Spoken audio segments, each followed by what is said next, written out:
Muy buenos días, compañeros. Buenos días, buenas tardes o buenas noches, como siempre hacemos aquí en este programa después de Semana Santa. Espero que hayan descansado. Y hoy tenemos el patio concurrido, porque hoy vamos a hablar íntegramente de cultura, de patrimonio y de medio ambiente.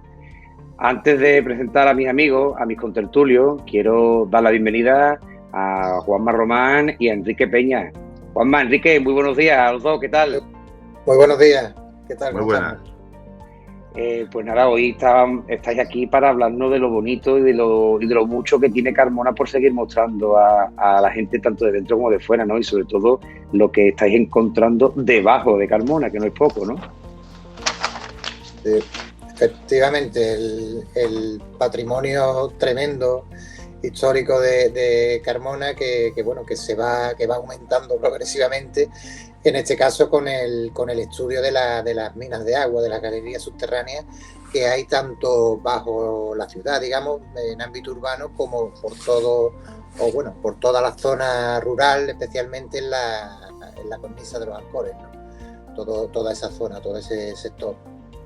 Y además que siempre te acompaña un escudero de los buenos, que es mi amigo Enrique Peña, que está por aquí. Enrique, buenos días, ¿qué pasa? ¿Cómo estamos? ¿Qué tal, Ezequiel? Pues Bueno, nada, encantado de estar pues aquí. Igualmente, Matagañán, igualmente. Matagañán, ahí está. Ahora, si os queréis, os explico un poquito de qué viene eso. Por más que supuesto. suene. Y vamos a estar acompañados de mis buenos amigos, de Juan Fajardo, de Javier Belloso y de Manuel Torreglosa. Muy buenas a los tres, ¿qué tal? Buenas, muy buenas días, noches, tardes, lo que sea. Haya habido un problema de conexión, pero se ha entendido, Juan. Ya estamos bien, ya se ha vuelto a poner bien. Bueno, vale. Hoy no hay problema.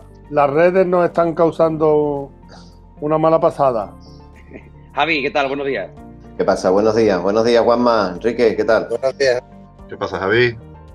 Javi, a ti hoy es uno de los programas que te gusta, ¿eh? Hombre, hoy un tema que la verdad que me apasiona, el tema del patrimonio. Preparado para ello. Don Manuel, ¿qué tal? Muy buenos días a todos y bien, todo bien. Nada, que buenos días a todos y en especial a Juanma y Enrique, que son dos invitados especiales y de los cuales vamos a aprender muchísimo. Pues vamos a empezar con todo la batería de preguntas que tenemos y vamos a empezar pues con la primera de las preguntas que yo creo que tanto Juanma como Enrique nos pueden responder, y es: ¿qué sentisteis la primera vez que descubristeis? Creo que fue Juanma, si no recuerdo mal. Enrique creo que ya se unió al equipo un poco después, pero corregidme si me equivoco. Juanma, ¿qué sentiste la primera vez que descubriste, aunque supongo que tendríais indicios de ello, pero que descubriste o que visteis esas galerías subterráneas? ¿Y dónde fue esa primera vez? Eso que se habla tanto de las primeras veces, ¿no? ¿Cómo fue esa primera vez, Juanma? Bueno, ¿Y dónde? Bueno, la verdad es que esas sensaciones, no la primera y todas las demás, ¿no? Yo previamente al tema de las minas había tenido ya mis experiencias, digamos, especialmente en temas de excavaciones arqueológicas, de la exploración de espacios subterráneos, ¿no? No sé, cisternas romanas, o por ejemplo el santuario hipogeo de la calle San Felipe, que fue una excavación extraordinaria, y bueno, es algo que hoy día se puede visitar, pero claro, no tienen, digamos, la magnitud que tienen lo que son las minas de agua. Hay que decir que bueno, que yo no voy solo, ¿no? Que vamos el equipo, digamos, que también forma parte de Enrique y otros compañeros de la AES, de la Asociación Andaluza de Exploraciones Subterráneas. Y bueno, la verdad que cada vez que entramos en uno de estas galerías, de estos espacios, de estas minas, es una sensación, no sé, de tranquilidad, de paz, de quietud, que estás como aislado del mundo exterior, ¿no? Y bueno, y lo que vas viendo allí, vas viendo las marcas, el trabajo que conllevó la construcción de esas infraestructuras, las especies animales que viven hoy día allí, el agua cristalina, el agua pura que hay debajo del subsuelo de Carmona, ¿no? La verdad que son experiencias extraordinarias, ¿no? ¿Dónde fue, Juanma? ¿Dónde fue la primera vez que...? Pues, supongo que tendríais idea, ¿no? Evidentemente tendríais indicios de ello porque era más que evidente, claro, que Carmona... ¿Dónde fue esa primera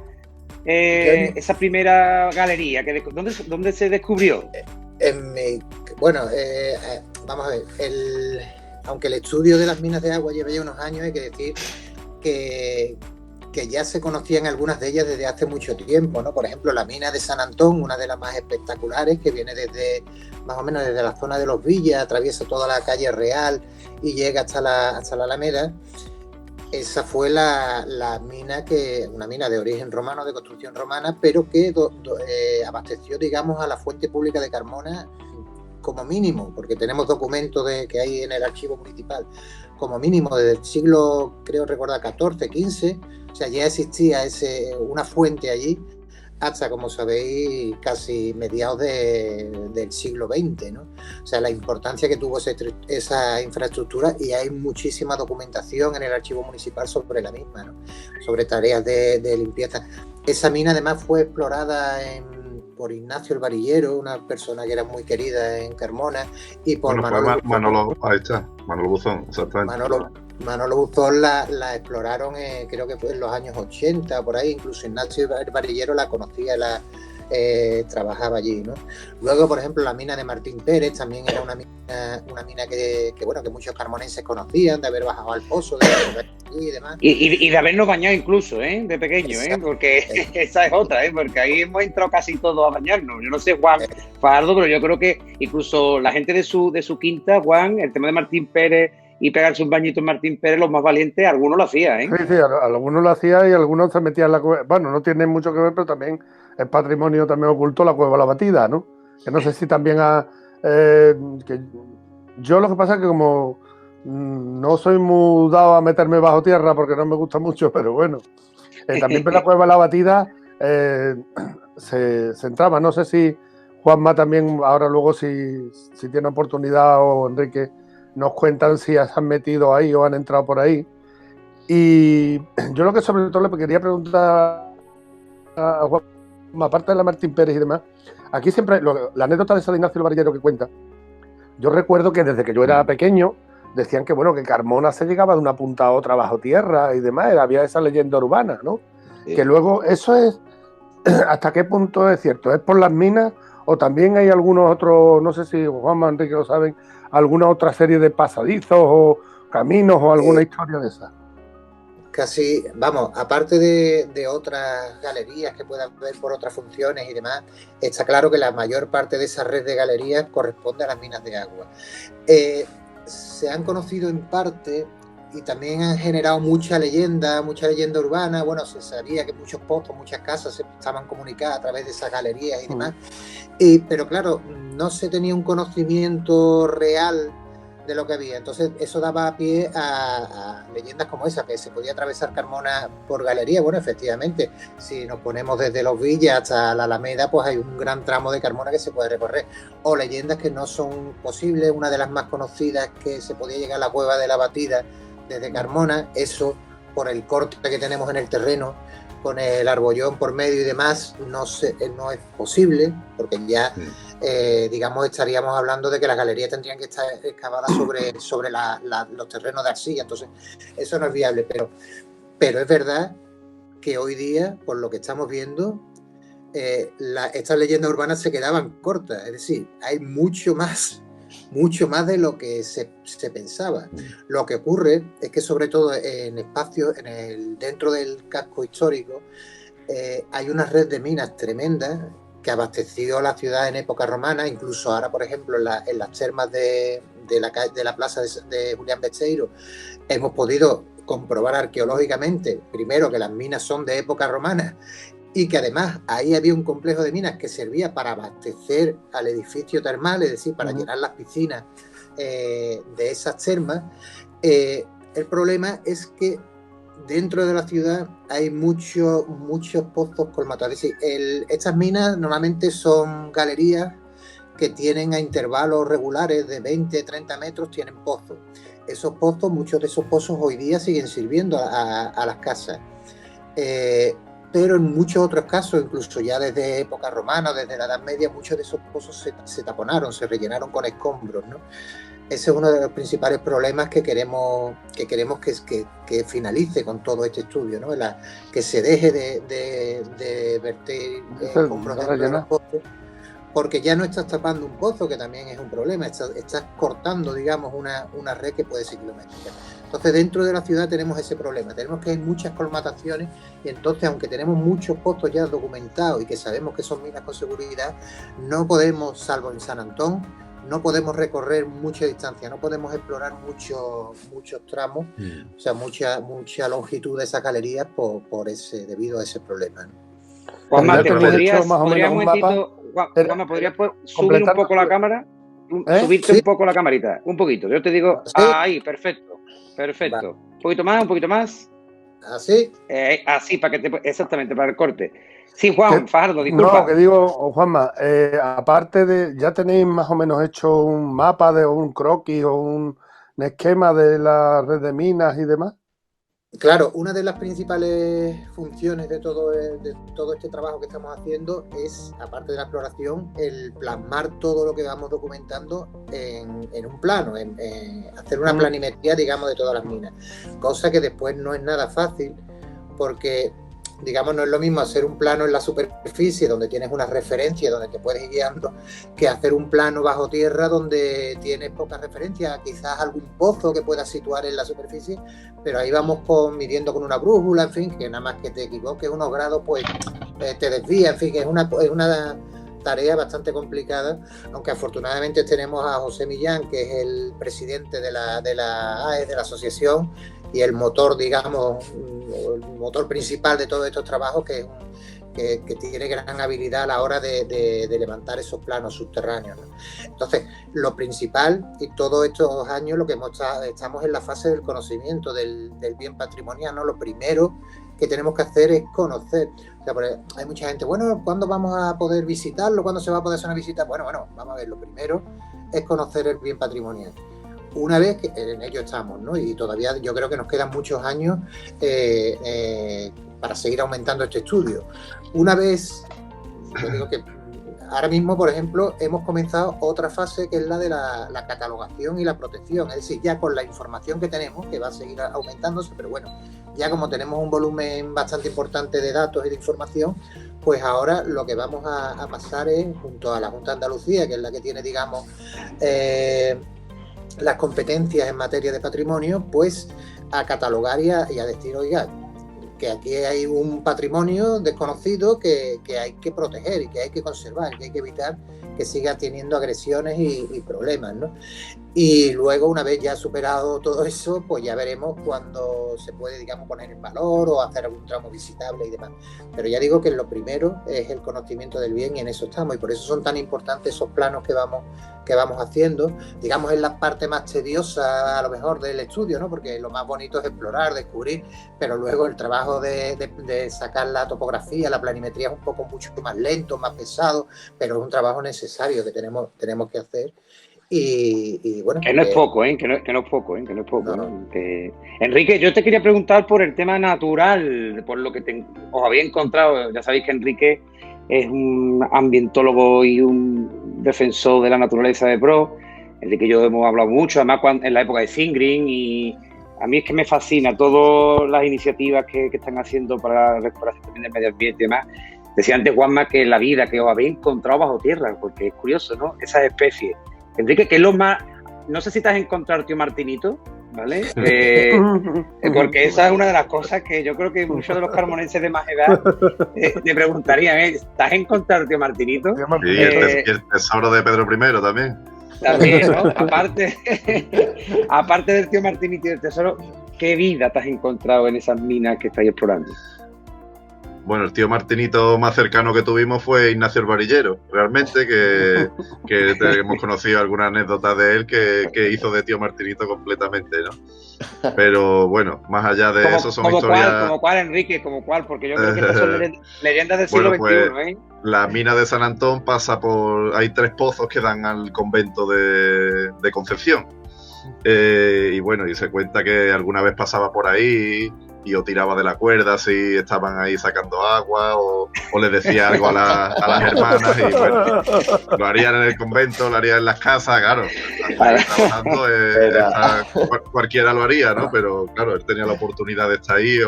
Ojalá hubiéramos conocido a Ignacio, nos hubiera facilitado mucho el trabajo, ¿no? Pero casi que no hemos llegado a solaparnos, ¿no? El trabajo suyo con el nuestro hubiera sido una gran oportunidad, pero bueno, también nos gusta recordarlo.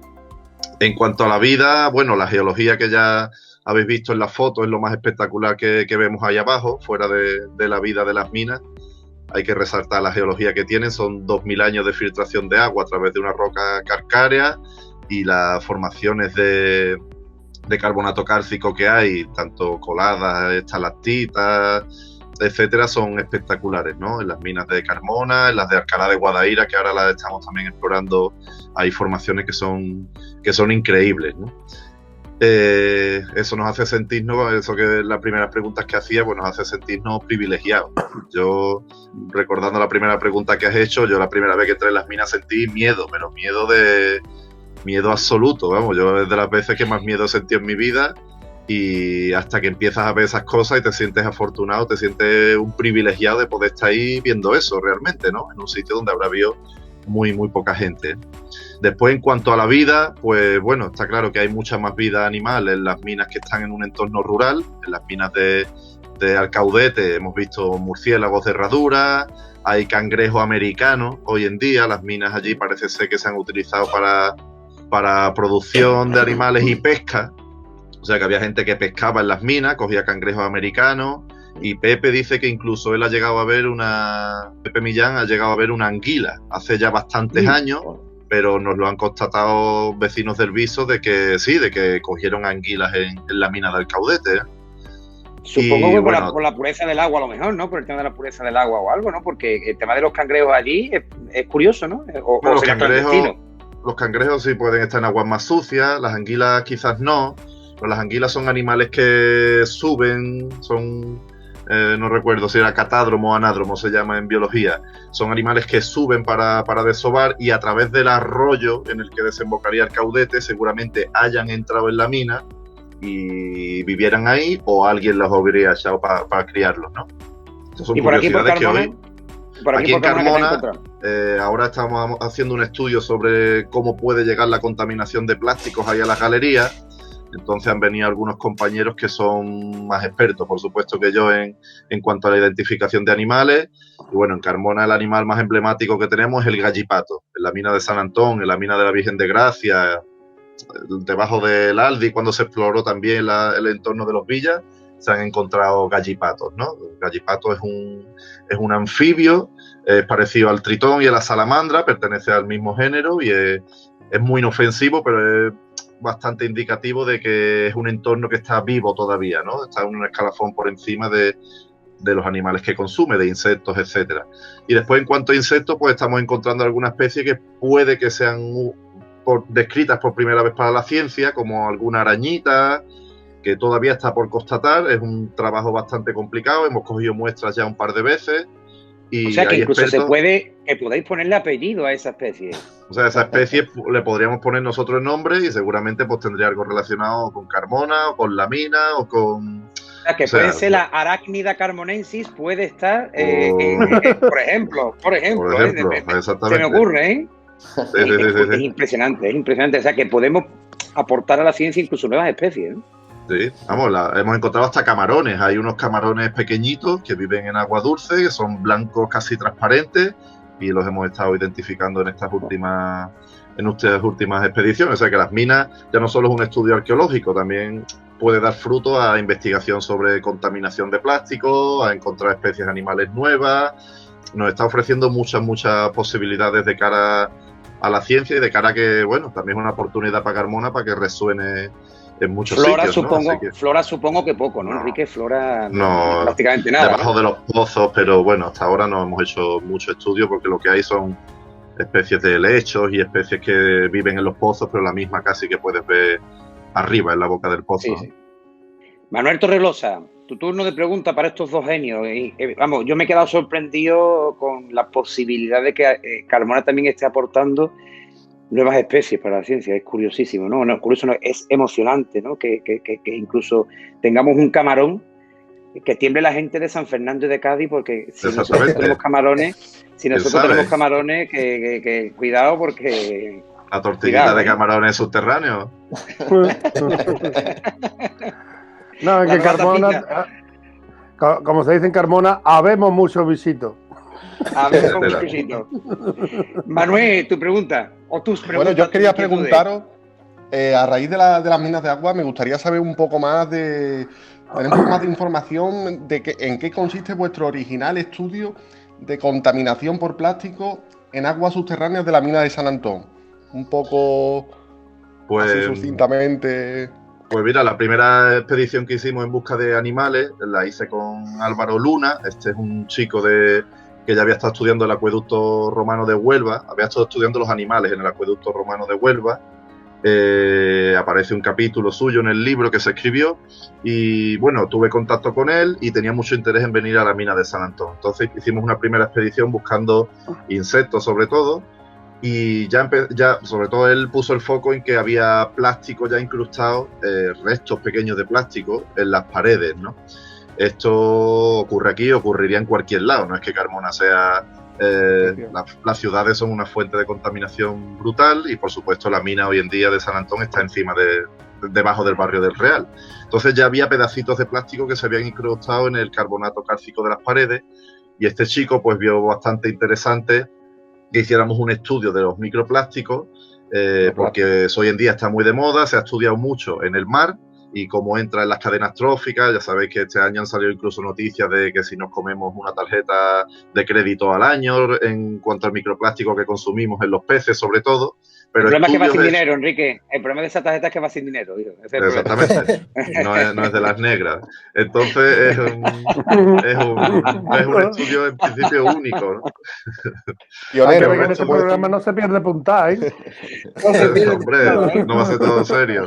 Entonces es un estudio en principio único, al menos por aquí parece ser que hay muy pocos estudios de contaminación de plástico en entornos subterráneos. Al fin y al cabo las minas hoy en día es un ecosistema subterráneo también, y de ver qué tipo de plástico, cómo llega ahí el plástico. Es un proyecto que está apadrinado por la SEO, por la Sociedad Ornitológica Española y Ecoembe, se llama Proyecto Libera, y bueno, la verdad que encajó bastante en este tipo de proyectos que subvencionaban. Y ahí hay destinado un dinero, pues el dinero sobre todo es para, bueno, sobre todo no completamente a los análisis, no es para otra cosa. Y bueno, seguramente pues demos también algunos resultados interesantes, al menos de cara a la ciencia, ¿sabes? Hay que dejar claro siempre que no es que Carmona sea más sucia que otras ciudades, sino que eso pasa en todos los entornos subterráneos. Aquí lo que tenemos es la oportunidad de estudiarlo en un entorno magnífico, además, ¿no? Javi. Muy interesante, Enrique. Gracias, yo primero, pues nada, felicitar por vuestro trabajo, como siempre, que tenéis, como digo yo he estado he bajado algunas veces a esas minas y está claro que es una experiencia única, ¿no? Pero yo lo pienso, ¿no? Es una experiencia única que te gusta vivirla una vez, ¿no? Porque tenéis que volver una y otra vez a experimentarlo, te tiene que gustar mucho, tiene uno que disfruta mucho, sobre todo para soportar el olor con el que sale, ¿no? Muchas veces de esas minas o con el barro que se sale, ¿no? Porque es mucho y es un trabajo, vamos a decirlo así, que tiene que ser muy motivador para que uno salga luego lleno de barro y muchas veces oliendo. Se ve que les ha gustado, Javi. Malamente. Y te tiene que gustar mucho y se disfruta. Yo he vivido la experiencia y la verdad que es cierto que es maravilloso, ¿no? Es maravilloso bajar a ese tipo de espacio y se disfruta mucho, ¿no? Yo lo veo. Lo que pasa es que luego, la verdad que volver otra vez a repetirlo ya hay que tener una pasta especial, que tenemos aquí a dos que tienen una pasta especial para tener ganas de volver una y otra vez. Y una lavadora muy buena. Sí, una lavadora buena. Yo lo quería, una pregunta primero a Juanma, ¿no? Preguntarle, Juanma, nosotros aquí en Carmona hemos tenido esta suerte, ¿no? Vamos a decirlo así, de poder contar con el servicio de arqueología para la documentación. Y nos hemos convertido, vamos a decirlo así, en referente de estudio, catalogación de este tipo de patrimonio, que la verdad que en toda Andalucía pues no se tenía una constancia y sobre todo una capacidad investigadora, ¿no? De poder dedicar esfuerzos de profesionales para poder documentarlo y luego tener la gran suerte de poder ser, vamos a decirlo así, un pilar de cara a un futuro protección de ámbito, en principio, autonómico de este tipo de patrimonio. ¿Qué te ha supuesto para ti? ¿Qué crees tú? ¿Qué perspectivas tenemos de que a la larga esto pueda redundar en otros municipios, en otras ciudades y que este patrimonio al final pues, se le dé ese ámbito de protección que consideramos tan necesario? Claro, ya se está viendo y se está moviendo porque digamos que las minas de agua no son patrimonio exclusivo de Carmona, sino que toda la cornisa de los Alcores, desde Alcalá hasta Carmona, está completamente minada, ¿no? Y además siempre todas en época romana. ¿Qué ocurre? Que en Carmona, bueno, se han dado circunstancias, porque la AES, la asociación nuestra, realmente lleva muchos años haciendo exploraciones en los 4 municipios, pero se ha dado la circunstancia en Carmona de la implicación por parte del ayuntamiento, que yo creo que es algo fundamental, ¿no? Que el ayuntamiento se implique en el estudio. Bueno, además que por la ley de patrimonio histórico de Andalucía los ayuntamientos tienen esa obligación, ¿no? de proteger, de implicarse en el conocimiento, en la difusión y en la conservación de su patrimonio arqueológico y cultural, ¿no?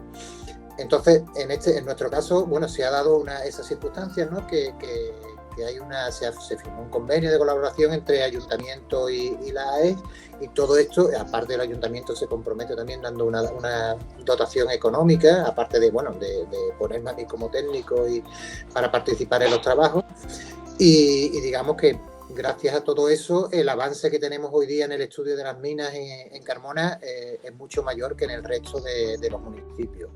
Pero hay que decir que especialmente desde el Viso y Mairena, se están moviendo bastante, están queriendo que sus ayuntamientos también se impliquen y, digamos, seguir el modelo, seguir como teniendo a Carmona de referencia, seguir el modelo y avanzar en que las minas de agua no solamente queden catalogadas en Carmona, sino a nivel de toda la comarca de los Alcores, que sería lo ideal.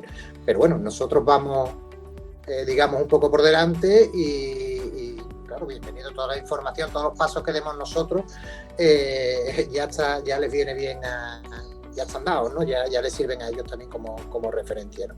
Pero que habría que pensar eso. Posiblemente, he aventurado a decirlo, pero no haya una concentración de estructuras de este tipo, que sepamos, una concentración en tal número, en tal cantidad de kilómetros de galería en todo el mundo romano, ¿eh? Que tengamos constancia, posiblemente tengamos aquí en la cornisa de los Alcores la mayor densidad de este tipo de infraestructuras. O sea, es algo en Carmona, Juanma, ¿en Carmona cuántos kilómetros hay ahora mismo ya descubiertos? Bueno, realmente no los tenemos contabilizados. Tenemos identificados porque precisamente esta semana ya hemos mandado, digamos, el primer lote de documentación a la Junta de Andalucía y iban un total de 21 minas, 21 carpetas con la información de 21 minas solamente en Carmona. Esas minas, algunas están estudiadas en gran parte, como puede ser la de Alcaudete o la de San Antón, y otras, bueno, solamente son tramos. Incluso en algún caso puede que haya que 2 tramos que tengamos identificados como 2 minas puedan finalmente corresponder a una misma infraestructura, pero bueno, ya digo que todavía queda mucho por estudiar y mucho por explorar. No hay estimación, ¿no? No hay una estimación. Yo hice un poco cálculo así por encima, al menos de las más grandes, para la visita turística esta que hice sobre las minas de agua, desde fuera de las minas de agua, que hubo gente que se llevó un poco engaño, pero entre 15 y 16 kilómetros hay ya más o menos. La mitad es de una mina solo, la mina de Alcaudete ya tiene unos 6 kilómetros y medio, pero en torno a 15 kilómetros tenemos constancia de que existen. ¿Y qué estimación, si se supiera todo, Enrique, cuánto crees tú que podría tener Carmona? Si hablamos ya de 15 y 16 kilómetros, ¿cuánto podría albergar Carmona en sí? Aproximadamente, ¿tú te atreverías? No, bueno, no creemos que existan minas muy, muy, muy largas que no conozcamos. Esperamos que haya más sorpresa porque no queremos nunca que esto se acabe, aunque algún día pues se acabará. Y bueno, pero no creo que haya demasiados kilómetros más. En número de minas, pues sí, seguramente se encontrarán minas pequeñitas o haya, pero bueno, tampoco sí, esto es cuestión de... unos 20, 25 kilómetros aproximadamente, haciendo una estimación. No creo que llegue a tanto. La leyenda de que llegan a Sevilla es mentira, así que no, si no llegaríamos a 50, pero...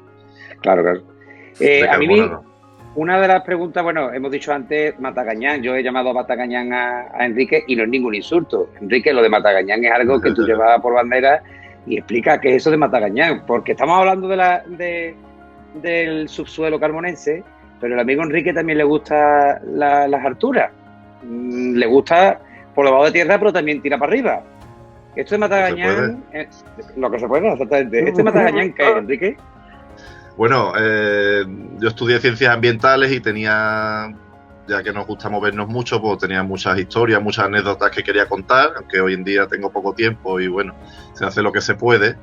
Y quise comenzar un blog y buscando nombre, no me gustaba ponerle cualquier nombre así a voleo y encontré esto de Matagañanes, que además está recogido en algún libro sobre cultura popular de Carmona, etcétera. Y Matagañanes, pues por mal que suene hoy en día, los gañanes eran las personas que trabajaban con las bestias en los cortijos, no es ningún insulto, por supuesto, y el matagañán era la primera persona que se despertaba en los cortijos y era el que se encargaba de despertar a los gañanes, que empezaban a trabajar antes del alba, ¿no? En ese momento queda una estrella en el firmamento, que es el lucero de la aurora. No es una estrella realmente, es un planeta, es Venus, es la última estrella que queda en el firmamento prácticamente todos los días del año, y a esa persona se le llamaba Matagañanes, y como esa era la única estrella que quedaba en el firmamento cuando se despertaban los gañanes, pues se le dio el nombre también a la estrella, ¿no? Así que tiene la relación también de que, claro, yo quiero hablar de medio ambiente al menos desde Carmona o en el entorno de Carmona, y en nuestro escudo hay una estrella que es el lucero de la aurora, que es Venus y que es Matagañanes realmente, así que fue una forma de intentar unir lo humano, lo antropológico, por así decirlo, con lo medioambiental, y de ahí viene el nombre de Matagañanes. Es un término que se utiliza sobre todo en parte de Extremadura y de Andalucía occidental. Pues para cerrar el tema de las minas y empezar con el tema ya nos ponemos en el suelo, me gustaría, y si queréis cerrar el tema de las minas con los compañeros, le podéis lanzar una pregunta. Os la lanzo a los dos. ¿Cuál ha sido el trozo más espectacular por arqueología romana, por material, por el agua, por lo que sea? Eso que os ha hecho decir, este es el mejor tramo, esto es para que todo el mundo pudiera visitarlo, esto es para que se quede en un cartel sempiterno y jubilar al grifo. Es decir, no sé, ¿qué trocito de minas os quedaríais? ¿Con cuál os quedaríais? Yo lo tengo claro. ¿Tú lo tienes claro, Juanma? Bueno, ¿cuál es? Yo, a ver, para mí, simbólicamente, y por que puedes ver todas las formaciones geológicas que hay, es la Galería de las Cucarachas, ¿vale? Simbólicamente, ¿por qué? Tienes que pasar un tramo horroroso, que tenemos ahí algunos vídeos preparados que me gustaría subirlos dentro de poco tiempo. Hay una galería donde al principio, una galería secundaria lateral, donde hay contaminación orgánica de algún vertido que se ha hecho, o esperemos que no se continúe haciendo, y está repleta de cucarachas, ¿vale? Tú pasas esa parte, es como pasar una prueba, pasas esa parte y llegas a un tramo de galería donde están prácticamente todas los espeleotemas, las formaciones geológicas que podemos ver en una cueva y que podemos ver en Carmona. No podría ser visitable en la vida, porque hay algunas de ellas que se destrozarían nada más pasar por ellas con poco cuidado. Hay chimeneas de hadas, hay estalactitas, hay una colada, la colada más grande que hemos visto en Carmona de carbonato cálcico está allí, es una preciosidad, eso habéis visto fotos seguro, pero bueno, ya subiremos algunos vídeos que tenemos ahí preparados. Están todas las formaciones geológicas, hay un manantial subterráneo, manantial entre comillas, para que no nos castigue después nuestro amigo Antonio González, pero bueno, una surgencia de agua subterránea con una teja puesta que está completamente calcificada, que es preciosa y que tiene una cantidad de aporte de agua brutal. Y cuando llegas al final, fue el primer descubrimiento, si no me equivoco, sino que me corrija Juanma, de una galería de tégulas romanas, que en parte ha sido lo que nos ha dado la posibilidad, por parte de Juanma, por supuesto, de fechar la galería romana, ¿no? Es un refuerzo de un material romano que sigue estando en su sitio y, bueno, pues te puedes ver ahí dentro de un túnel, por así decirlo, que construyó un romano, ¿no? Así que entre las formaciones geológicas y ese pedacito de arqueología que hay ahí y que también fue tan importante de cara a la datación de la galería, pues para mí es el punto más simbólico, además de esa prueba que tienes que pasar al principio, que, al principio, ¿no? Que no es poco, ¿eh? Que da mucha grima, ¿eh? Juanma, ¿y tú? Sí, yo coincido con Enrique también. Vamos, realmente hay muchos tramos espectaculares, muchas minas que son, vamos, de una belleza extraordinaria, ¿no? Especialmente por el tema de las formaciones del carbonato cálcico y demás, ¿no? Hay muchos rincones que son maravillosos. Pero es cierto que ese tramo en concreto al que se refiere Enrique, que sube, digamos, desde la calle San Antón, desde la avenida San Antón hacia la calle... ¿Cuál es, Enrique? ¿Dónde la calle Alcores. La calle Alcores, es la placita que hay allá arriba. Digamos a la espalda del colegio, ¿no? Del cuartel de la... No, llega... Bueno, sí, llega hasta la placita triangular que hay arriba del todo de la calle Clavel, si no me equivoco, donde está la Remedio. De la barriada... por la calle... exactamente. El barrio La Guita, exactamente. La Guita, ¿no? Creo que es la calle Clavel, el parque que hay arriba del todo de la calle Clavel y la calle Alcores, que ya está en el escarpe. Curioso, ¿eh? En el barrio de La Guita, ¿eh? Los mejores tramos en el barrio de La Guita, ¿eh? Sí. Impresionante. Y realmente, como dice Enrique, ¿no? Porque se suma el hecho de que haya todas las formaciones representadas, todos los tipos de formaciones, ese manantial que es espectacular con esa teja completamente calcificada, ¿no? Y ya luego el último tramo que es un conducto de tégula. Bueno, nosotros ya barajamos, nuestra hipótesis siempre ha sido de que estas minas fueron construidas en época romana, ¿no?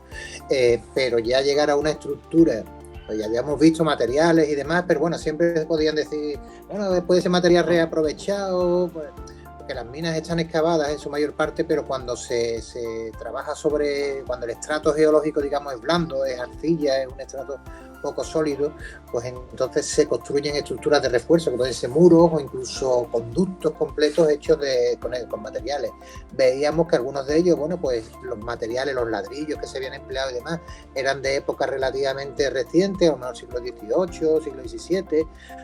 Eso era porque la mina había estado en uso durante mucho tiempo y se habían hecho distintas obras de distintos arreglos y reparaciones, pero claro, cuando encuentras un conducto bastante largo y construido exclusivamente con tejas romanas completas, además, o sea, son tejas que no son fragmentos, son tejas completas, entonces ahí no tienes duda de que efectivamente la construcción de la mina se produjo en época romana.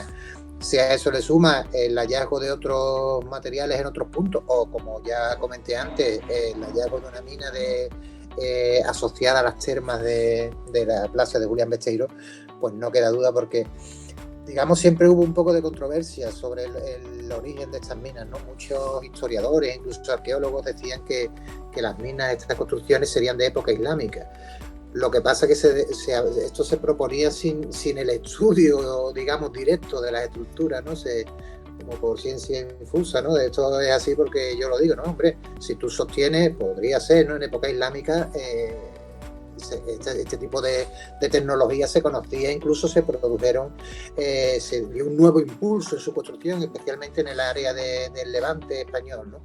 Pero lo que estamos viendo es que aquí en los Alcores prácticamente la totalidad de las minas romanas que tienen unas características constructivas homogéneas y demás, datan de época romana con ¿Siglo primero, Juanma? ¿Primero, segundo? Claro, probablemente en el caso de las termas es el único en el que hemos podido fechar con total seguridad, porque está asociado, digamos, a una estratigrafía romana. Es, digamos, del cambio, más o menos en el cambio de era, en época de Augusto, entre finales del siglo I antes de Cristo y principios del siglo I después de Cristo, que es cuando se produce la gran expansión urbanística de Carmona, ¿no? Ese es el caso en que, digamos, hemos podido fechar con total seguridad la construcción. Los otros casos, sabemos que son romanas y que probablemente serían también de esa fecha, más o menos siglo I, II, que es cuando Carmona tuvo su máximo esplendor, ¿no? Su máxima expansión demográfica y económica, ¿no? Eso no quiere decir, por ejemplo, en el caso de Alcaudete, que hemos visto que hay distintas ampliaciones, digamos, hay sucesivas ampliaciones de la mina en distintos momentos. Pensamos que todos en época romana, pero que bueno, que lo mismo nos dan, las últimas fases podrían tener una cronología más cercana a nosotros, ¿no? Más a lo mejor siglo III, incluso época ya tardorromana. Pero con total seguridad, casi la gran mayoría datarían de época alto imperial, más o menos de los siglos I, II después de Cristo. O sea, hablamos de casi 2000 años, incluso los 2000 años, ¿eh? Impresionante. Sí. Y además es una zona, como habéis estado contando, una de las zonas más impresionantes que aparentemente, exteriormente, no tiene un alto valor artístico, como una zona de expansión de los años 60 y 70, que es la zona del barrio de la Guita, Barriada de la Paz y demás. Es verdad, ¿no? Que sí, la zona de la ermita sí es antiquísima, ¿no? Hablamos de una de las ermitas más antiguas de Carmona, es cierto, ¿no? Pero claro, todo lo que es la zona de la Guita es prácticamente nueva, ¿no? 50, 60 años, y justo debajo de esas casas y justo debajo de esas familias, que a veces muchas de ellas tienen sus pozos, pues no sabían que esos pozos tienen su origen en la época del Imperio, ¿no? Es que es impresionante. A mí estas cosas que me ponen los bollos de gallina, como Carmona sigue descubriendo tantas sorpresas y lo que queda por venir, ¿no? Y cambiando de tercio, de abajo hacia arriba, ahora venimos a hablar del patrimonio visual de Carmona, ¿no? Es verdad que Carmona está sufriendo la pandemia ha hecho que se frene, ¿no? Y aquí, compañeros, amigos, pues ir preparando la batería de preguntas para ahora lo que se ve, ¿de acuerdo? Ahora lo que se ve. Antes Juan Fajardo ya hablaba del tema de la batida, que a él es un sitio que le fascina, todo el tema de él y su periurbano, él es su sueño. Yo sé es verdad que es mi sueño, me encantaría que ese espacio de alguna manera fuera rehabilitado, tanto a nivel de superficie como aprovechado para ser visitable, y a lo mejor hasta me animaba a entrar, fíjate tú lo que te quiero decir. Pero eso porque estaba sobre tierra, si no... Es verdad, a mí para mí es una gran ilusión que yo tengo sobre Carmona, pero en fin, ¿qué le vamos a hacer? Igual sale, igual no sale. Enrique, a lo que comentaba Juan Fajardo del tema de la cueva de la batida, aquí también, bueno, digo Enrique, pero evidentemente sabéis que podéis intervenir cualquiera de los dos en cualquier momento. ¿Se podría pensar ya en que la cueva de la batida necesita ya que se acabe conectando de una vez por todas con Carmona de forma, yo creo que decente? No es que esté de forma indecente, pero no es la mejor forma. Yo creo que para llegar a la cueva de la batida, es verdad que la autovía supuso... es verdad que era el desarrollismo, en aquel momento se pudo optar por un túnel, etcétera, etcétera, pero la autovía hizo que el paso natural hacia la cueva de la batida pues se cercenara, ¿no? Se cercenara de forma un poquito a lo vasto, ¿no, Enrique? En ese aspecto, ¿no? Podría haber hecho algún paso por encima, ¿no? Para conectar la zona primera con por donde viene la autovía, no sé. ¿Se podría pensar ya de una vez por todas, Enrique, o se está barajando, o estáis pensando, la gente que os gusta esto y que estáis ahí al pie del cañón, en terminar de conectar Carmona con la cueva de la batida? Bueno, yo no considero que estés desconectado, realmente, en el sentido de que, bueno, la autovía cae por detrás, sí que es verdad que hubiera estado bien que estuviera más lejos, desconecta un poco con la zona de Martín Pérez, pero bueno, está al fin y al cabo el túnel, ahí había unas vías pecuarias, está el cordel de Martín Pérez, y no se respetó exactamente en su sitio, pero sí un pelín más abajo, así que bueno, conectado está. Más que nada es que lo desagradable de tener ahí una autovía tan cerca en un entorno natural, por así decirlo. También histórico, pero también natural. Así que, bueno, las cuevas no están desconectadas, solo hay que ver la cantidad de gente que anda hoy en día por allí y lo fácil que se llega a Carmona. Lo que pasa cuando yo hablo de desconexión es una desconexión, yo sé, claro, yo voy, de hecho hago las rutas muy a menudo, pero una desconexión agradable, entiéndase, cubierta forestal, sí, caminos adecuados. La desconexión no hablo de una desconexión de camino, itinere, no, hablo de una conexión natural, es decir, no engancha. Sí. ¿Me entiendes lo que quiero decir? No engancha la cueva, y eso que vamos, porque es cuestión de pasarse por allí cualquier domingo. Ahora con el tema de la pandemia respiremos aire puro, ¿no? Es la única opción que tenemos junto con el Parque de la Almendra y la Alameda, los 3 grandes pulmones, por así decirlo. Pero de pulmón, permíteme que te indique, yo creo que la Cueva de la Batida de pulmón tiene poco. Exactamente. Bueno, realmente el escarpe de los Alcores no es una zona, por lo general, demasiado fértil. Por la roca que tenemos debajo, no es de esperar que hubiera demasiada arboleda en el escarpe. Solamente hay que ver la Huerta del Soldado, por ejemplo, que está más... Esa zona del escarpe está más naturalizada, por así decirlo. No podemos esperar grandes arboledas, me refiero. Después, por otra parte, pues bueno, yo siempre me gusta pensar en las Cuevas de la Batida como un espacio medioambiental y realmente está catalogado o dicho localmente en el ayuntamiento, ¿no? Como un parque medioambiental. Yo creo que es lo más importante de las cuevas. O sea que ha habido ideas y hay muchas ideas y sería espectacular hacer aquello de un espacio escénico, por ejemplo, zona de conciertos, pero no hay que olvidar que allí hay aves realmente que es incompatible con ese tipo de uso. Así que aquello es un espacio medioambiental e histórico. Esa es mi opinión y mi idea, ¿no? Y es la protección que había que darle realmente. No es que eso sea completamente incompatible con ir de picnic o ir de comilona o ir de... Pero sí que posiblemente con otros usos como las motos, etcétera, sí que sería algo más incompatible y que hay otros espacios en los que eso se podría dar mucho mejor. Esa es la protección que yo le daría o el carácter que yo le vería mejor a las cuevas para engancharlo y por supuesto favorecer la arboleda, que ya se hizo una replantación. Nosotros hemos intentado hacer varias reforestaciones que bueno, esperemos que de aquí a nuestros nietos pues vean alguna encina por allí, ¿no? Pero que no es una zona donde vamos a ver nunca una arboleda demasiado exuberante. Eso sí, en el entorno, en los caminos que van hacia allí, sí que se puede recuperar bastante. Si se protegen los caminos públicos y se catalogan, si se protegen las vías pecuarias, se acondicionan. El mejor ejemplo es ese pedacito de olivar que también adquirió el ayuntamiento, que era un olivar privado antiguamente, y que hoy en día es la zona más verde que hay en el entorno de las Cuevas de la Batida, donde hay un poquito de sombra, donde te puedes explayar, donde te puedes tumbar con Carmona de frente, o te puedes parar a tomarte un té, un bocadillo, o lo que quieras. Ese es el disfrute que yo le vería a las cuevas, y por supuesto potenciando los restos que hay, la epigrafía de Antón Gallego, el Moravito, hacer eso accesible posiblemente de una forma ordenada, pero también, sobre todo, primero que se proteja, porque al fin y al cabo eso está ahí completamente desprotegido y son restos que quedan en las cuevas que tienen 500 y 700 años posiblemente, pero esa es la parte que yo protegería de las cuevas y lo que haría darle un potencial mayor a esa ruta de senderismo, que al fin y al cabo acaba siendo una ruta donde puedes hablar de botánica, de fauna, sobre todo de avifauna, y de historia y arqueología, ¿no? Así que yo creo que es lo más interesante que tienen las cuevas, por donde habría que protegerlas, etcétera, y potenciarlas. ¿Y visitarla, Enrique? Visitarla, claro, por supuesto, de una forma ordenada. Ya se intentó hacer cierre de la cueva más grande, por así decirlo, pero la más interesante, esa subterránea, pues bueno, allí está este altar, este mihrab, este moravito, o como... No soy yo el experto para decir lo que es exactamente, pero que es espectacular, ¿no? Y quien ha podido ir con alguna visita, por ejemplo, Javi, han organizado muchas y hay otras visitas turísticas que incluso se asoman si se sienten capaces los visitantes, etcétera. Por eso, la verdad que es un punto muy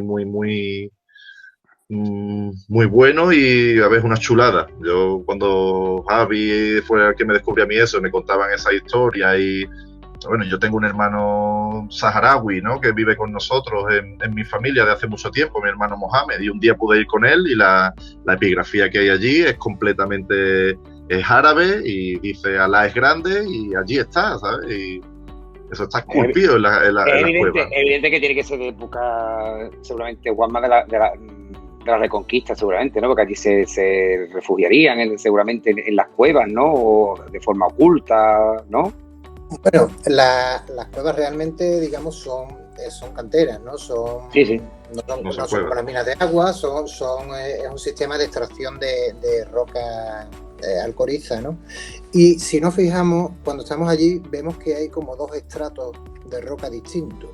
el superior, que es como más blando, menos compacto, digamos, y el inferior, que es mucho más duro, incluso pues a veces recuerda como casi al granito, es una piedra muy, muy compacta, que es la que realmente se aprovechaba, ¿no? Que la que más interesaba a la hora de extraer sillares y demás para la construcción. ¿Qué ocurre? En un frente de cantera normal, esos cortes verticales que hay, que se ven, ¿no? Bueno, pues entonces ahí tienes que extraer tanto la roca que te interesa como la roca, digamos, de peor calidad, que es el estrato que tenemos arriba. Entonces llega un momento que lo que se hace es abrir esas cuevas para hacer solamente la extracción de la roca buena. O sea, esas cuevas realmente sirven para extraer la roca de más calidad, evitando tener que tocar, digamos, o retirar la roca que hay arriba. La datación de las minas, bueno, en la mina mayor, que bueno, que sí es la más interesante, la que cuesta, donde está el Moravito y demás, creo recordar que el Moravito está fechado en época almohade, entre los siglos XII, mediados del XII, mediados del siglo XIII. Lo que nos dice es que esa mina, o sea, esa cantera es como mínimo anterior a ese momento. O sea, si hay esculpido sobre una pared un Moravito de ese siglo, del siglo XII aproximadamente, quiere decir que la cantera es previa. O sea, puede ser de época islámica o puede ser de época romana. O sea, no se ha hecho, digamos, un estudio en profundidad para intentar averiguar. Además, es difícil, ocurre como las minas, porque no es algo que haya generado como cuando excavamos los restos arqueológicos dentro de la ciudad, que encontramos capas de escombro con cerámica que nos ayudan a fechar. Claro, estos son sistemas que, digamos, han ido extrayendo material y ha dejado poco rastro a la hora de poder datarlo, ¿no? De poder fecharlo, ¿no? En el caso de las minas, como hablábamos, por las estructuras de refuerzo, en este caso, bueno, pues tenemos un elemento que fecha bastante bien, que es ese Moravito, y que nos dice que las minas como mínimo son del siglo XII-XIII, de ahí hacia abajo, ¿no? Y luego, bueno, tenemos los epígrafes de Antón Gallego, como comentaba Enrique, que nos están diciendo que entre los siglos XV, XVI y demás se estaba extrayendo también piedra allí en esa, que fue una de las canteras más importantes de Carmona. Juan, Javi, Manuel, batería de preguntas, que después me reñís. Se ríen porque aquí a todos. Venga, yo me animo a hacer una pregunta. Esto es bueno de que nos guste. El patrimonio nos encanta a todos, y claro, poder contar con la suerte de contar con Juanma, con Enrique, que están tan implicados en ese tipo de iniciativas, y por su trabajo, por supuesto, Juanma y Tapo. Obviamente a todos nos encantaría, ¿no?, poder hacerle todas las preguntas y todas las dudas, ¿no? Que esto que tenemos aquí hoy, esto es una joya, ¿eh? Sí, que tenemos a dos personas. Tenemos que aprovecharlo. Yo voy a hacer una pequeña pregunta, ¿vale? Para hablar exactamente de lo que estábamos hablando un poco, ¿no? Esa combinación que tenemos, esa suerte que tenemos en muchas ocasiones, que también sucede con las minas, ¿no? Ese patrimonio que tenemos en Carmona, que nos encanta, ¿no? Que es el patrimonio, vamos a decir así, dentro de nuestro propio casco urbano, ¿no? Que tenemos un patrimonio inmenso y maravilloso, pero también ese gran patrimonio que también posee Carmona, ¿no? Muy bien documentado, que tenemos la suerte, ¿no? Por grandes exploradores del pasado, y también por los trabajos de investigadores a lo largo del siglo pasado y de ¿no? De ese patrimonio que está fuera de nuestro casco histórico, y que en muchas ocasiones, como estáis hablando, ¿no? Como puede representar las cuevas de la Batida o mucho otro patrimonio que tenemos en los Alcores, ¿no? Repartido por la Farda, por el Escarpe. ¿Cómo veis vosotros? Yo se lo pregunto a Juanma, pero lo extiendo también a Enrique en el tema de patrimonio natural y medioambiental, de cómo veis ese patrimonio, vamos a decirlo así, extra radio, extra casco urbano de Carmona, y qué tipo de propuesta o de planteamiento os gustaría a vosotros que se hiciera en qué tratamiento, ¿no? Como tenemos, por ejemplo, el complejo que tenemos hidráulico tan maravilloso de Molinos allí en Alcaudete, ¿no? O la Cueva de la Batida con su Moravito, ¿no? Este tipo de patrimonio, o en el mismo río Corbones, ¿no? Este tipo de patrimonio que está alejado, vamos a decirlo así, del foco de atrayente turístico, pero que de qué manera, ¿no? Podemos nosotros, a través de iniciativas, ya sean empresariales, ¿no? Como por ejemplo Enrique, ¿no? Con su empresa de Vandalia, qué planteamiento se podíamos dar con esa pequeña puesta en valor que sirviera también de conocimiento en su ámbito de protección y tal. ¿Qué pensáis de este patrimonio? Hombre, en principio, todos estos yacimientos que están en ámbito rural y que, bueno, tenemos por todo el término municipal, pero especialmente concentrados con los yacimientos, muchos de ellos los más emblemáticos, en lo que es la cornisa de los Alcores. En principio, todos esos yacimientos tienen sus cautelas, su protección y demás, y se puede considerar que están más o menos a salvo, ¿no? Otra cosa sería, intentar recuperar algunos de los espacios, como por ejemplo citado Alcaudete, con sus molinos hidráulicos de época moderna y demás, que bueno, pues podría ser muy, muy interesante, ¿no? Y aparte, bueno, a lo mejor las tareas de conservación, porque esos molinos, por ejemplo, en concreto, pues tienen sus problemas de conservación y demás, pues bueno, pues sería interesante el recuperarlos o intentar recuperarlos y proponer nuevos sitios, digamos, de carácter turístico, nuevos sitios visitables que pudiesen también descongestionar un poquito el área, el casco histórico, ¿no? Y ampliar la oferta, las propuestas que tenga Carmona de cara al turismo, ¿no? Que hay que tener en cuenta que aquí nuestro principal recurso es el histórico, ¿no? No es de cara al turismo el histórico o también el natural, ¿no? Pero que sería muy interesante que pudiesen hacerse esas, a lo mejor, intervenciones o esas propuestas para esa ampliación de la oferta que tenemos aquí en Carmona de cara al turismo, ¿no? Hombre, yo creo que a Arboleda hay que potenciar por la historia de Carmona, porque vivimos sobre el escarpe, y por la historia agrícola que tiene Carmona. Arboleda hay poquísimas, los olivares que había en la zona de las terrazas del Guadalquivir han ido desapareciendo de una forma brutal. Yo con el compañero también de las minas, con Antonio González, tuvimos un olivar que transformamos en ecológico y que era un vergel, y todo ese era un último pedacito que ya ha desaparecido. Ese terreno ya no le pertenece, eso ha desaparecido, y donde hemos podido constatar que había una cantidad de vida brutal que por mucho que queramos en el entorno agrícola que tenemos hoy en día no queda, y que si no le damos lugarcitos donde puedan sobrevivir y donde tengamos reservorios de vida habilitados, por así decirlo, que todo no sea lugares de esparcimiento del humano también, todo eso hace falta, y eso hay que potenciarlo muchísimo a lo largo de los escarpes, del escarpe, y a lo largo de las campiñas y de las vegas y de la vega del Guadalquivir. Eso, las lindes, núcleos de arboleda, las lagunas poquitas que hay en la vega, de la campiña, todo eso hay que potenciarlo y protegerlo muchísimo, creo yo. Después, hay entornos que no debemos de dejar que se pierdan. Hace poco estuve un poco con mis hijos allí en el convento de los frailes, o mal llamado convento, no sé, el monasterio de San José o como se le llame, y aquello es un entorno idílico que creo que no es un terreno municipal, pero que no se puede dejar que se acabe convirtiendo en una escombrera, y cómo está aquello de suciedad, ¿no? Ese poquitos pinos que hay allí detrás, eso te crea un lugar espectacular para ir, relajarte, y que no tenemos realmente aquí, que nos faltan muchísimo. Eso, los caminos, las vías pecuarias, la vía verde, que Carmona es la última que queda, que cambia mucho la historia de cuando la adquirieron Mairena, El Viso y Alcalá, pero la vía verde de Carmona sería también un eje uniendo los Alcores, y simbólico y en todos los sentidos, deportivo, etcétera, espectacular.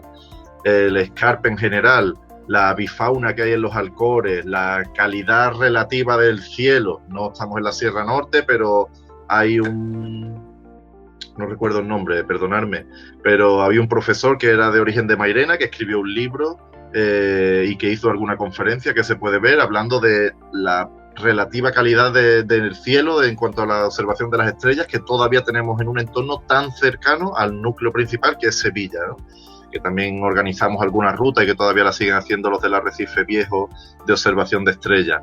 Avifauna, algo de fauna, botánica. En Carmona había recolectores de plantas medicinales hasta hace no mucho. Hace poco se escribió un artículo hablando del padre de Pichili, que era uno de los recolectores de plantas medicinales. Sigue habiendo muchísimas plantas medicinales en el escarpe sobre todo, y bueno, hace algunos años escribimos algún artículo hablando de algunas plantas que volvían a estar descritas por primera vez aquí en los Alcores, como era la triguera, ¿no?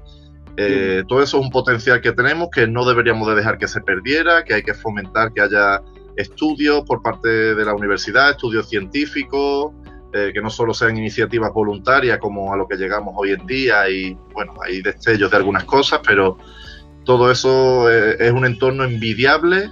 Y también, si lo pensamos turísticamente, pues por supuesto estamos a tiro de piedra de Sevilla, los Alcores, y esto tiene un potencial que creo que no lo sabemos ver y que podría desarrollarse muchísimo, siempre de una forma respetuosa y en equilibrio, ¿no? No somos una sierra, no somos la Sierra Norte, no somos la Sierra de Cádiz, no somos Grazalema, pero no tenemos esa arboleda, pero tenemos naturaleza, hay que valorarla y hay que potenciarla, mejorarla y aprovecharla, ¿no? Así que, estando a tiro de piedra de Sevilla, yo creo que los Alcores es un punto económico también muy positivo que podría tener. El alcalde lo dijo, que es uno de los puntos. Juan, en una de las 2 entrevistas que le hicimos aquí, en uno de los 2 días de los 2 programas, nos dijo que una de sus asignaturas era el tema verde, ¿no? Y hablaba también de la vía, que pertenece a DIF, y ahí está el problema, ¿no? Que pertenece a una entidad. Y aún así él es consciente de que una de sus asignaturas pendientes es lo verde. Así que Enrique ha venido perfecto. Manuel, varias preguntas. Pues batería de preguntas. Sé que tenéis muchas porque me las habéis apuntado en el grupito que tenemos. Ahí habéis anotado unas pocas de preguntas. Las podéis ir haciendo. Así que, Manuel, para adelante. Yo, en cuanto al patrimonio natural, me gustaría que me hablarais un poco del plan de recuperación de los cernícalos, ¿no? Más conocido en Carmona como Kikili, ¿no? Un poco, bueno, la instalación de 9 cajas nido que se han implementado, ¿no? Y bueno, cómo influye, digamos, al medio ambiente, pues la instalación de estas cajas nido, ¿no? Me gustaría saber explicar un poco a la población en qué consiste este tipo de recuperación, ¿no? Que creo que es muy interesante, ¿no? Hombre, encantado de responderte, amigo Manuel. Pues el Kikili, esto, por así decirlo, es un primer paso. Es una avanzadilla de mucho trabajo que hay que hacer con otras muchas especies de aves, por supuesto. El Kikili, la suerte que tenemos es que es un animal simbólico en Carmona. Hay un barrio que se llama del Kikili, de los Kikili. Y bueno, gracias a que todo esto viene de parte de una componente de Zingrin, de Olga Santamaría, y por la parte de la Hermandad de Santiago, que haciendo honor a este animal y a su barrio, y no queriendo que se pierda esta idea, esa identidad de barrio que hoy en día, pues, por desgracia, se van perdiendo en muchas ciudades, sobre todo en los cascos históricos, por ese cambio de población, pues pusieron un Kikili en la canastilla. Fue un regalo del imaginero, como me contaron en el reportaje que hicimos de esa instalación. Yo simplemente estoy apoyando esas ideas y documentándolas. No lo estoy haciendo, yo estoy apoyándolas, no viene de mi parte, ¿no? Es parte de la Hermandad de Santiago y de Olga, que pertenece también a alguna asociación de protección de avifauna, etcétera, como es Grefa. Así que propusieron la idea de poner cajas nidos para recuperar la población del Kikili, del cernícalo primilla. La población de estos animales se ha visto reducida muchísimo, prácticamente la mitad en los últimos 50, 60 años. El último caso grave que ocurrió fue lo que estuvo a punto de ocurrir en Santa Ana, que gracias a la protesta de algunas de estas asociaciones de Grefa, de Zingrin, de Ecourbe, se consiguió parar y medio solucionar, porque la verdad es que allí la colonia se ha reducido bastante, pero bueno, siguen estando allí, y la idea es potenciarlo simbólicamente y en cuanto a lo medioambiental, en cuanto a que se recuperen esas colonias. Se ha empezado por la Torre de Santiago, por esta historia que os he contado, por esta simbología, por ser el barrio de los Kikili, por el hecho de tener en la canastilla el pájaro, la Hermandad de Santiago en su paso. Y el año que viene estamos intentando desde ya que para el año que viene se puedan instalar en otras torres en otros campanarios del casco antiguo, y esperemos que poco a poco se vayan sumando todos.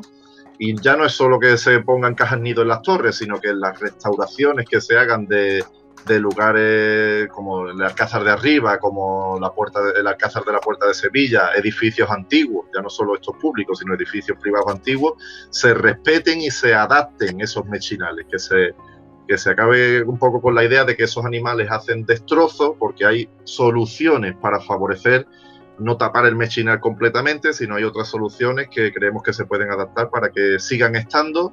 Y después un animal que, bueno, a ver, antiguamente, esta semana me contaba un familiar que mi bisabuela odiaba los kíkilis porque cuando llegaban había tal cantidad de kíkilis que la ropa que tendiera acababa completamente llena de heces, ¿no? De los animales. Exactamente. De cagar de kíkilis, ¿no? Y estaba continuamente maldiciendo a los kíkilis. Hoy en día sería prácticamente lo contrario. O sea que, vale, ni tanto ni tan calvo seguramente. Hoy en día lo vemos desde que tenemos poco, pero sí que hay que protegerlos, y sí que hay ciudades en Italia como Matera que se han hecho la ciudad del kíkili y que también es un atractivo más, y que cuando a nosotros nos visitan europeos del norte, en Sevilla hubo unas conferencias hablando de los vencejos, de los aviones, para ellos era flipante la cantidad de esos animales que tenían, el servicio medioambiental que hacen en cuanto a que comen una cantidad de insectos brutal al día y que los respetemos tan poco, entre comillas, ¿no? Porque no es que sea nulo el respeto que se le tiene a esos animales, pero... Enrique, ¿han vuelto ya a Santiago? Pues no lo sabemos, yo por lo menos no lo sé, porque no se ha hecho ahora mismo el seguimiento. Ahora mismo están ocupando el hotel que le hemos puesto, así que no es buena idea ir a molestarlo, o al menos mucho, ¿no? Pero sí que hay que hacer un seguimiento de la colonia. Esto no es una cosa que a lo mejor ocurra inmediatamente, pero sí que esperamos que lo vayan ocupando. Están en un sitio espectacular y revoloteando allí alrededor. Ya los vimos el día que instalamos las cajas nido, y seguramente lo estén ocupando, esperemos. Os he visto más en el reportaje.